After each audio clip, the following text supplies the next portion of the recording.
Today's session is all about me teaching you guys as much as I can about podcasting and online content creation. You know, in life, when you make it, everyone assumes that you had a master plan and that you were pretty dope and you knew exactly what you were doing. The reality is that most of us don't know what we're doing. A big part of my success, or the limited success I have, is because of luck and just putting in work. I need you to understand this. You'll speak to so many different podcasters. They'll tell you the secret to, the algorithms and the lighting. They also don't know. It kind of just worked, and today they've become a big deal. And then it's for us to kind of unpack how did it work so that we can build some type of a blueprint for you guys to learn. So I was born in a township called Ematadeni in Newcastle, in KZN. We moved when I was 5 to the suburbs. My mom was a school teacher. She largely raised us financially. I finished my primary schooling in Newcastle at initially a colored primary school, because it was before Mandela and them allowed us to mingle with Tabelungu. And then 93, I moved to an integrated school. The first school I went to is called Arbor Park Primary. Really good school, but at the time they weren't ready. So they still split us. There was a black class and a white class. And my mom, you only realize these things when you look back. My mom, being like a mini activist, went to go and fight with the school. Why is my child in this blacks only class? And why is there a whites only class? These little moments actually add to who you become as a person. One of the things I wanted to say is, looking back, it's always 20/20 vision. So my mom fought, and myself and a colored lady called Michelle Green Thompson managed to get into the white class. We're the only 2 kids in our white class. The other kids stayed in the black class. My mom was still not happy, so we left. Went to a school called Newcastle Junior Primary. It was called Busy Bee at the time. And then it was integrated. So it was the first time so many of us were studying with white kids, the dream that so many of our parents wanted. From Newcastle Junior Primary, I went to Newcastle Senior Primary. I was deputy head boy there. I played sports, I played rugby, I sang choir. I went to high school, carried on being a choir boy, carried on falling deeply in love with rugby. Rugby is actually one of my most favorite things. I don't speak about it as much, but again, these are the things that make up who I am. And for people that call me a sellout, Afriforum, and it's just because in Kulena Mapun and I played a lot of rugby. So I kind of understand their culture a lot. Became deputy head boy there as well. I'd realized later on that the reason I was made deputy, because I was a really dope student. I don't take that for granted, but that's not my hype. My hype was more rugby because I put in work. I was scared. We sometimes get scared a lot. I was scared of being on the rugby field, and I overcame that. And every success I had in my life from there is something that I cherish for myself. Similar to, I guess, this podcasting space, so many of us are proving that we are dope outside of corporate, outside of my dad is this politician because we don't have the connections. You want to make them, of course, so that your kids don't have to hustle as hard as you do. But the bottom line is you become dope by yourself. There was still a lot of racism in these schools. They didn't want some of us to become the first black, even though I know that's a derogatory term today. But we needed to break those barriers. Today, even in this online content creation spaces, we are still trying to be the first South African, the first black, the first African. That's why we celebrate Trevor Noah, Black Coffee, Tyler, anyone else who's doing amazing things to show that, guys, it is possible. I think it's the reason why you guys are here. Look, if Pen can do it, and in Newcastle, his dad is not someone big, his mom is not someone big, he's just a guy that was starting off with his phone. Then why not me? From there, I went to Rhodes University in Grahamstown. I did my undergrad in accounting and economics. It's part of the reason I'm so passionate about money and finance. I don't speak about it as much. And then I came to UJ to do my honors in accounting in Johannesburg. When I got to UJ, I signed up with an ad agency. Again, I'm going to take a little detour here to explain why I'm telling you about my history. There are a lot of people that ask me, how do you know all these things? Every time I speak to high school kids, university kids, I tell them that your greatest networking is going to happen now. I can tell you that almost every person that I've sat with on an interview has something to do with my high school or my varsity experiences. So giving you my background is meant to, hopefully again in connecting the dots, have an idea of why it is I speak about this, do this, etc., etc. I finished at UJ, and then my girlfriend at the time fell pregnant, so I needed to get a job. which is a conversation that I have with a lot of young men who are stressed. Bro, my girl's pregnant, I'm stressed, I don't know what to do. At the time, I'd made such great connections that I literally went to one of my mentors. I told him I'm expecting a child. He's like, what do you want to do? I'm like, I know accounting. He's like, cool, I'll give you a job. How much do you want to earn? I told him, maybe to get by, I need like 12,000 Rand. He's like, sure, you'll get 12,000. And I started working. The reason we come to these sessions and the networking sessions is so that you can build networks so that you don't need a CV. A CV, for most people that don't understand, a CV, a matric certificate, a degree, it's to prove to a person that doesn't know you that you have some type of skill. And the reason you network is so that you don't need these things. Because the person hiring you knows how dope you are. Right? I work for him, and then I go and I work for Absa head office as a credit risk analyst in personal loans, fancy terms. I spent a year and a half there. I got headhunted by Standard Bank head office. Both of them are here in the CBD. And I worked there as a collections manager under vehicle and asset finance. So at Absa, what we were doing is we get to work on the engine that decides whether you get a personal loan or not. At Standard Bank, I was working in a space where when you're not paying for your car, we start off by threatening you, we send lawyers, and then we repossess, and then we auction your stuff off.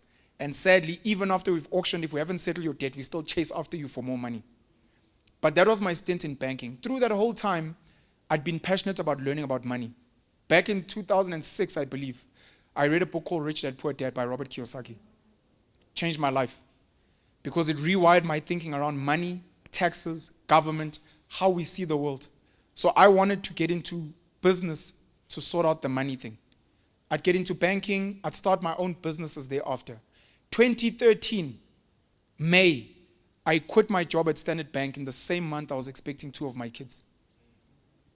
They weren't twins, but that's like a story for another day. But 2 of my kids, May 2013. It was a leap of faith, but it was me saying, I don't think I'm designed for corporate. And corporate is a really great space. Now that I'm a bit older, corporate is a really great space if you haven't figured out what you want to do. But I knew that was not for me. I'd written books. I'd sold my books. When I left Absa going to Standard Bank, I opened a fish and chip shop close to Gandhi Square called Penuel's Fish and Chips. It would last for like a year because my planning wasn't really great, but I was hungry for entrepreneurship. 2013, I started trucking. Bought a little Hyundai H100, started moving furniture.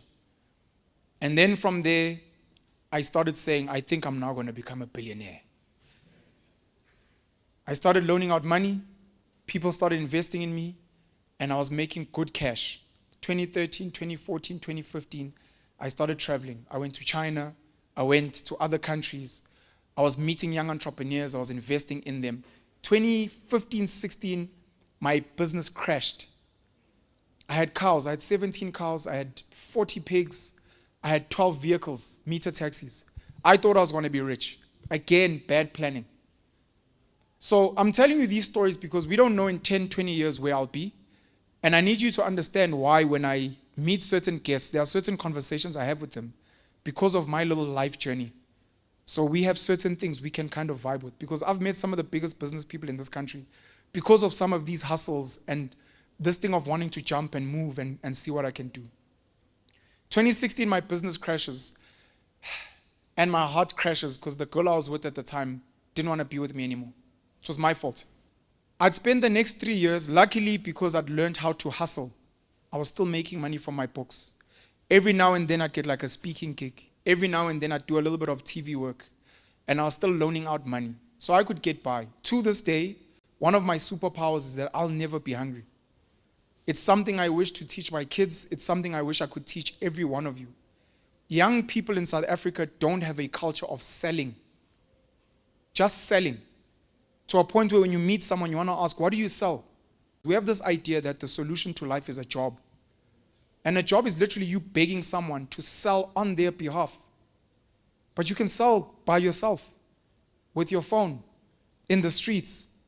DJ Sbu, my mentor and my business partner, it's one of the things he's been trying so hard to instill in people. Hustle and sell. You'll never be hungry. The day you lose a gig here, ngenu 5,000 lana. The day you're struggling here, ngenu 2,000 lana. And you'll always be fine. So selling is very important. So I never struggled during that time, but I wanted to figure out what is it that I want to do with my life.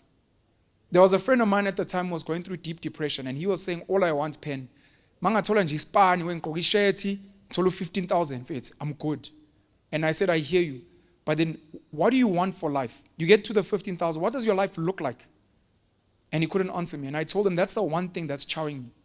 Do I go back and rebuild my fish and chip shop? Do I go back into the industry and actually say, you know what, I'm actually going to be an actor. I'm going to take it seriously and I want to go as far as I can.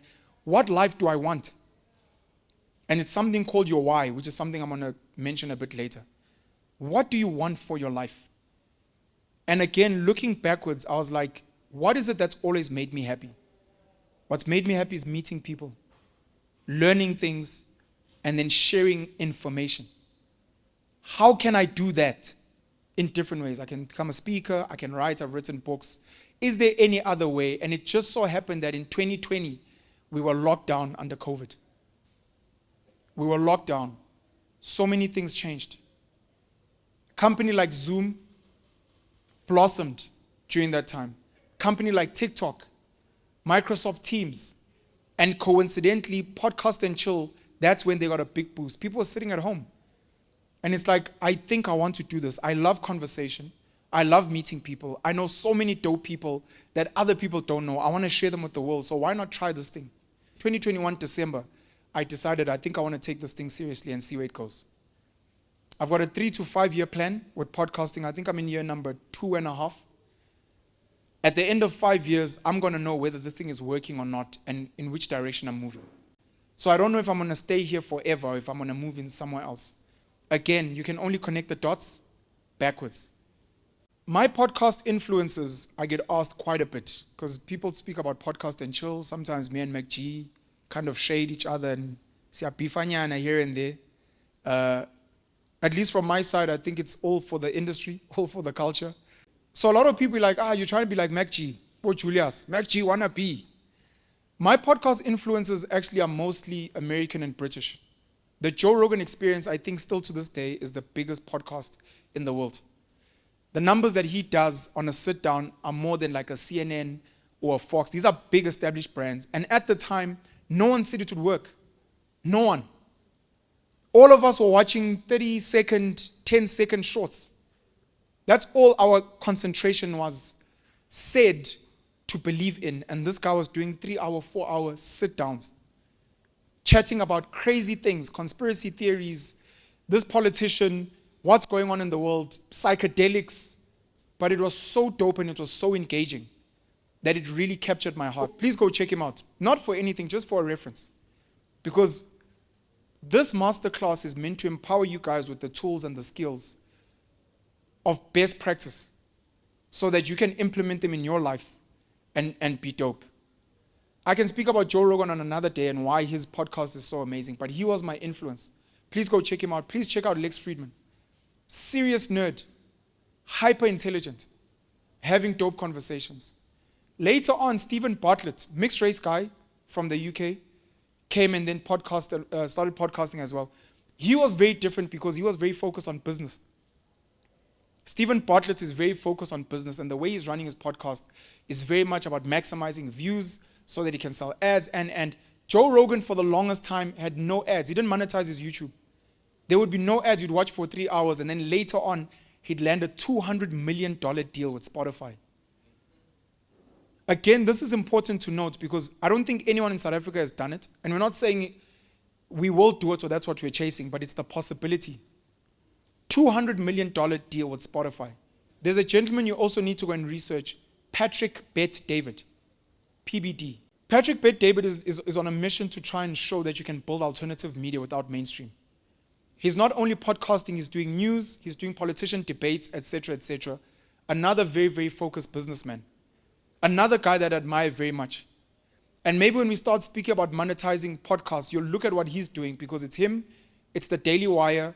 I think Podcast and Chill, DJ Sbu as well was trying. There are people that are creating YouTube channels so that you can have different content on it, almost like Imocha Love. These are some of the ideas that we can kind of share here with you guys. The last one is Chris Williamson. Another, I think, is British as well. The reason I admire Chris Williamson is because I'm not trying to be arrogant, right? The guys that filmed the Penuel show are under a company called Tribal Media House. They do reality TV for Mnet, Mzansi Magic, etc. So they've been in the industry for a while. Young guys, young black guys. The guy who founded it is younger than me, Tibu Khokibini. I've said to them on the Penuel show. Very pro-black, very pan-Africanist, very passionate about empowering black people and. The quality of the Penuel show, I'd like to think, is the best in the country. Arguably the best on the continent and one of the best in the world. I'm not talking about the conversation, that's me. I'm talking about the camera, I'm talking about the lighting, I'm talking about the whatever, the visual, the audio visual that you're watching. And the one reference that we normally speak to that I think is also really dope is Chris Williamson.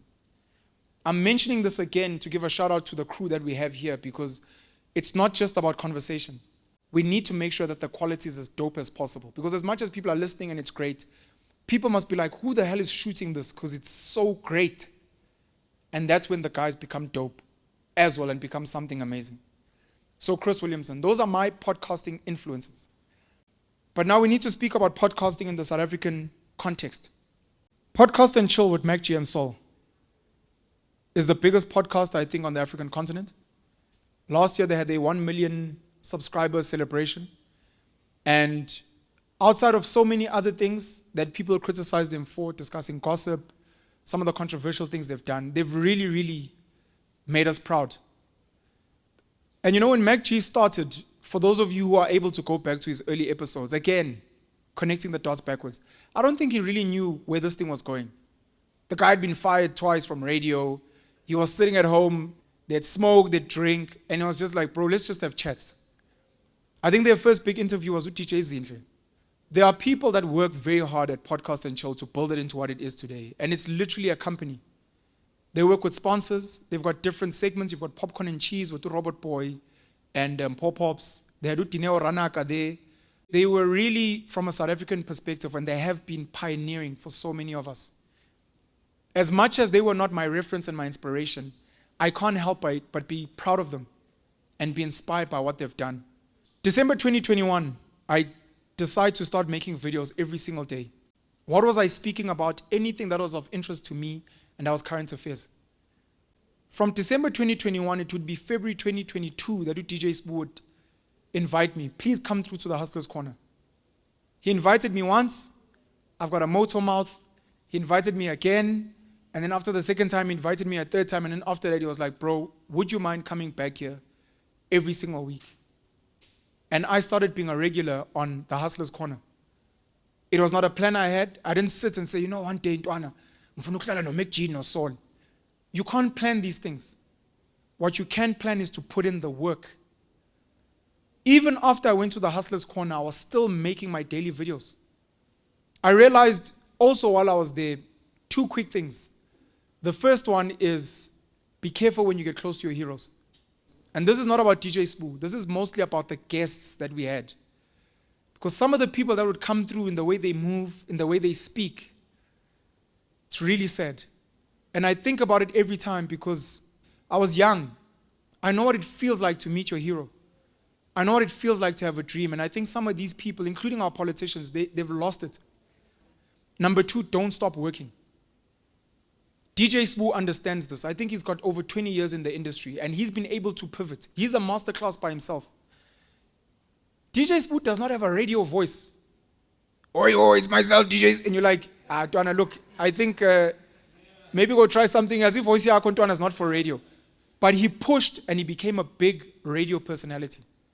YFM, Ukhozi, Metro FM. He became a legend because he was putting in the work. From there, he went to like Friends Like These, which was on SABC 1 after the football, and he became a celebrity there. From there, he joined TK Nqiza, and they set up TS Records. From there, you think, okay, he's made it, but he pivoted from there again, and he created more fire. From there, you're like, okay, this guy is done, but here he is now with young people competing on the online space to podcast. What is the lesson there? Don't stop working. I met DJ Sbu and I happened to meet the right guy because we have like the same frequency of keep working. One of the things that I appreciate about Sbu, and it's something that I hope that all of us can also create as a culture, is the ability to Number one, remain relevant and never ever stop investing in young people. Black Coffee spoke about this. DJ Sbu quoted Oskido saying this. Once you get to the top, send the elevator down. DJ Sbu understands that. That's why he'll quote Robot Boy, who used to record him when he was pushing him on fire on the streets. And you look at Robot Boy today. He's always on the hustler's corner, bringing on young people, some who may not be known. Because it's like, I see something special in you, and it's something that many more of us need to do. Especially once you have a platform. Look, bring on the big names if you're big, but don't forget to also see like young up-and-coming talent. So DJ Sbu and the Hustler's Corner is another podcast that's doing really well. I think they've got over 200,000 subscribers on YouTube. Whenever I'm asked by people in my DMs, how do I get to sit on your platform? I ask them, have you been on other platforms? Have you got content? People, for some reason, just want to skip the steps. You can always skip the steps, but you're probably not going to last. You need to respect the process. I've had certain big nyana names on my platforms, but I can tell you now that I don't think I deserve some of them. And because I don't think I deserve them, I know I need to work harder, to a point where when you look back, would you sat with this guy? I'm like, today I can tell you comfortably I deserve this guy. At that time, I was kind of lucky. We need young people, you guys, to create platforms for young people to come and learn how to be interviewers, interviewees, and work their way up. So that by the time we ask you, where have you been? You can give me 10 podcasts. And I'm like, okay, no, that's dope. So you have an understanding of mic control, of camera, of those things. You understand what we're dealing with, and you're not going to come and then start stuttering, hey, Pen hasn't done never started my camera. Arguably the fastest growing podcast in the country, which is the Venting Podcast, Kokos Koteni. A lot of gossip content, a lot of Sangoma content. These are the things that really vibe in this country. Not only is her podcast the fastest growing, but she's put on her husband, Umonde. She's putting on her kids. This in 10, 20 years' time becomes the story of like Will Smith and Jada and how they put their kids on. This becomes the story of whoever else put their kids on. It doesn't only have to be tenders. It doesn't only have to be corporate. My brother gives me a shout out all the time because we do pen and pen. That when I had a little bit of a platform, I put him on. My sister's still a bit nervous. She says, look, when she's ready, she's going to come on because, again, succession planning. Tomorrow, you need someone to let you in, but because of you don't know that your brother's actually connected to this person. Or your aunt can actually, they grew up with this person so they can let you in. This is how you win. This is how you connect the dots backwards. SMWX, Dr. Susan Mpofu-Walsh, the son of Senior Advocate Dalim Mpofu. He's got a PhD from Oxford, which is pretty dope, but he does a lot of political content, and he's doing so well that he was given a gig at Mail and Guardian to write. So we don't all have to be discussing the same stuff, and he's now got a show on SABC. Shout out to him. Shout out to Nkululeko Nkeu and Nkululeko on Culture. Their big platform is Diski TV. He openly shares how they make money. They've made a partnership with, I think it's Betway, if I'm not mistaken. They do amazing views. He's really proud of the fact that they've taken ex-soccer players, some who didn't really know what they were going to do with their lives. Not every soccer player is financially savvy. Not every soccer player managed to invest in businesses or can commentate or can analyze. So the idea that we can create platforms for some of those people is really dope. So they have Itiski TV and they do a lot of money, and he himself can run a masterclass on how they put that deal together so that we can create more of those opportunities for brands, not just for content creators, but also for the brands to understand this is how Betway did this deal, this is how much money they've made, and this is how they've passed on the benefit. And then we can learn from some of those things. Yeah, I think I want to give those a shout out, but there are so many others, and I apologize if I'm not giving them a shout out as well. I'm very passionate about human beings. My value lies in human beings and creating relationships. I try to preserve relationships more than making money. Money breaks up relationships, but we're trying to build because we've got a platform now, and I think even historically we're at a unique time where we have the ability, especially with the internet, our phones, to be able to access the world. It's the reason why Amapiano are moving so quick. In the past, you needed to sign up with a label, you need to get distribution rights, you need to sign under Sony or Universal. Today, you can release a track. It maybe picks up on TikTok. Cristiano Ronaldo, who's got the biggest numbers, I think, on Instagram, decides he likes this track, Jerusalema. Someone decides to do a dance challenge. Next thing, you've blown up. I want to tell you guys the stories of how I got certain guests. So always be curious and always be willing to learn in whatever space you're in. So we've had these debates about what helps a channel grow very fast. And why is this episode doing such crazy views and this one is not? Because you'll sit down with Cyril Ramaphosa and you'll have an engagement. You're like, Donna, this is going to be the episode. And then it does like 100,000 views. And you're like, Donna, I don't get it. Why? And then I sit with some kid I met here in Newtown. Next time, hey, Pen, I've been watching you for so long. And I'm like, my guest is late. Do you mind if we chat? I liked what you were saying. And we sit. And he tells me a story and we do 2 million views. Why this? Why this episode? Why this kid? What's special? And then people see this kid and then every other podcast knows Funale Ntwana izohlala on our podcast. And then they do 10,000 views, 20,000. Why did Pen get 2 million views for this where they struggle somewhere else? Why does Tutuzane Zuma, Vusi Tembekwayo, maybe Vusi is a good example because Vusi and I have spoken about him getting gigs, speaking gigs. Vusi is a global brand. Getting speaking gigs from people that saw him on the Penuel show. Why that sit down? Tutuzane Zuma's been on mainstream. He's been on certain platforms. I mean, everyone knows his dad. Why do people quote that sit down? What is it about that? And I need to tell these stories because there are certain guests you guys are sleeping on because you've never thought about it like that. You've never thought about your own family member to come and tell me this one story that he told me when I was 15. Just that story, even if it's 10 minutes. I want the world to hear this story. And then you go and do that same thing and find people in your space, in your area, to do the exact same thing or to have a certain conversation. Vusi Tembekwayo. Vusi and I had been engaging for a while. He actually owed me a sit down in the Hustlers Corner even. But there was a trolling video I did of him. And trolling is an art if you know how to use it. Trolling is an art. J. Cole has spoken about meeting kids that were hating on him on social media, but they did it in such a way that they caught his attention and he wanted to meet them. I told Vusi about the way he speaks. Why do you have to speak like this? So the other day when I was in Dublin, speaking to my friends, so I was trolling him on the way he speaks. Luckily, he took it in good spirit because in the same video, I was speaking about what a huge fan of his content. So we built a relationship and then years later, we'd sit down together. And he even said when we said, look, many other podcasts that invited me, I decided to come to yours. And there's a reason for that. There's a reason why I'll invite someone in your circle to come to me and they'll be like, the guy with a lot of kids, I don't want to go and see him. So I miss out, but you can get that person. The next person's like, no, that guy swears a lot. I won't go on his platform, I'll go on yours. No, this guy, Muzulu, I'm Zulu, what? So then you get them. So you need to figure out your superpowers. You need to meditate and introspect and figure out if you're going to create online content, what is my why? Am I trying to get my family out of poverty?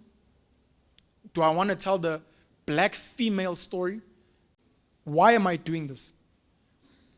Every time I'm confused, every time a guest wants to come on, every time people maybe give me props, especially, let's say, for an interview like Uxoli Mfeka, I appreciate the numbers. I appreciate the money I made on YouTube, but a guest like that is not my why, which is why you maybe won't see another person like her again or anytime, because it would be easy. I'm like, Ntwana, look at the numbers. Let me go and find another. There's a why, and you need to figure out what is your why. Even though, why did you come here today? Because maybe you came for the food. Maybe you came because you're like, I think I'll blind in Newtown. Hey. You need to figure out your why, and you need to, as you move in life, always revert back to your why. Always revert. It will save you from so much. It will save you from hanging with the wrong people, signing the wrong contracts, doing the wrong work. Always be comfortable to say no. It is so difficult. It is so difficult. I've had many chances to sell out, in inverted commas. I've gotten a lot of deals for people to be like, we'd like to sponsor you, we'd like to give you money, we'd like to give you your space. But part of my why is my freedom. If ever we're going to do work, it must be on my terms. But that means I lose out on money. But I'm fine with the money because I have privilege. Like I said, I can sell and make money at any given time. The next kid, especially when you hear record labels, they're desperate and they get a bad deal. Soccer players, They get bad deals. The next kid wants a tender. Next thing we're reading about him in the news. Gunned down. The wrong people. We don't know what happened to AKA to this day.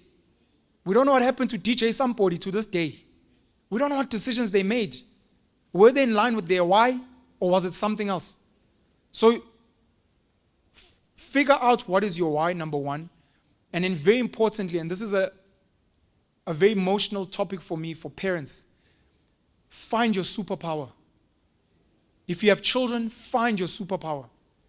Maybe you are not meant to speak on a camera. Maybe you are meant to write.